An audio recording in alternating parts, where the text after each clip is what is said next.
You probably already know that Germany produces some of the world's best Riesling. But did you know that it also produces a whole lot more? Today, let's discover 8 German wines beyond Riesling. Germany is home to 13 wine regions, each of which has its own particular climate and soil. So it's no surprise that the country can grow more than 140 different grape varieties. And make every style of wine imaginable. We're talking red, white, rosé, and even orange wine. Still and sparkling, dry, sweet, and everything in between. Some are made with local grapes you've never heard of. And some are made with familiar varieties found in other countries too. All of them are incredibly delicious.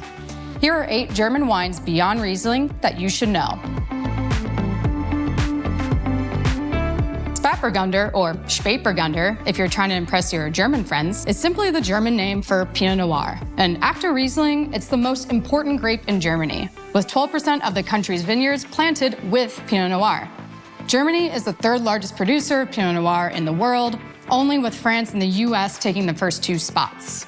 It's mostly grown in Baden, which is the country's southernmost wine region, but it's also found in other regions like the Ahr, Rheinhessen, and the Pfalz. Pinot Noir is traditionally lighter in color and body with really nice berry flavors. It can be medium to full bodied with excellent structure and acidity. Just like Pinot Noir anywhere in the world, it's a bit of a chameleon. So there's a nice wide variety of Pinot Noirs for everyone out there. Some are even aged in oak, while others are not. Grauburgunder is the German name for Pinot Gris, which is related to Pinot Noir. Despite its pinkish grape skins, it's used to make white wines in a variety of styles. Germany is the 3rd largest producer of Pinot Gris worldwide, and just like Pinot Noir, it's often found in Baden, the Pfalz, and Rheinhessen. While Pinot Gris can make sweet wines, it's usually made as a dry, refreshing, and food-friendly wine with flavors of pear, mango, and almond. Silvaner has been important to Germany for centuries, especially in the regions of Franken and Rheinhessen. It's a white grape that can lend itself to many different styles of wine, and it makes fantastic food wines. If you're ever looking for something to pair with tricky spring vegetables like artichokes or asparagus, Silvaner is just the thing. Silvaner can be subtle at times with herbal, mild, fruity aromas and lively acidity, but it can also be full-bodied, complex with rich fruit and earth notes. If you ever find yourself with the opportunity to try Silvaner with over 5 years age on it, I highly recommend taking the opportunity. Riesling isn't the only aromatic grape around. Lovers of fruity, fragrant wines will also love Scheurebe, which makes white wines. It's actually the offspring of Riesling and was created in the Rheinhessen by Dr. George Scheu in 1916. DNA profiling revealed that it's a crossing of Riesling and a wild grape. Scheurebe is intensely aromatic with fruity notes like cassis, grapefruit, mango, and even a little bit of lychee. It's backed by delicious, lip-smacking acidity. It can be made in a range of styles and dryness levels, but bone-dry versions are leading the surge in popularity. Lemberger is another one of Germany's lesser-known, but super exciting, red grapes. It's known as Blaufränkisch in other parts in the world, but Lemberger is growing in popularity in Germany, especially in Württemberg, which is known as Germany's premier red wine region.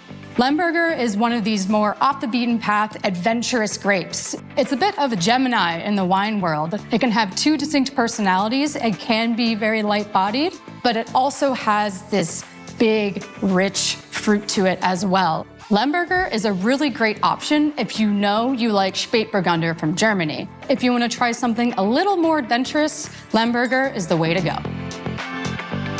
Chardonnay has only been planted in Germany for about 30 years. But plantings have soared. In fact, there's 10 times as much Chardonnay in Germany as there was 3 decades ago. You'll find it in regions that grow the Pinot varieties, like Baden, Rheinhessen, and the Pfalz. Whether you like clean, crisp, unoaked Chardonnays or richer, toastier ones, there's a German bottle for you. With such fine balance between mouth-watering acidity and concentrated, complex flavor, German Chardonnays are standing out on the world stage. Did you know Germans love sparkling wine? I mean, who doesn't? Germany drinks a fifth of all the sparkling wine produced in the world, and the country also makes its own sparkling wine called Sekt. Because Germany is largely a cool climate country, it's the perfect place to make sparkling wine. Sekt is made from many different grape varieties, including Riesling, Spätburgunder, Weissburgunder, and Silvaner. Winemakers use multiple methods to make Sekt, but the top bottles are made using the traditional method, just as they are in Champagne. I highly recommend finding one with extended lees time to really see what Sekt is capable of. As rosé has become more popular around the world, it's become increasingly popular in Germany too. The country has doubled its production of rosé over the past 10 years, and now 13% of all German wine production is rosé. In fact, many of Germany's most famous winemakers make rosé. German rosé is typically made from Pinot Noir, and these wines deliver so much flavor for their price. They're bright and mineral-driven with juicy fruit. Though German rosé is the perfect summer sipper, you'll definitely want to drink it year-round.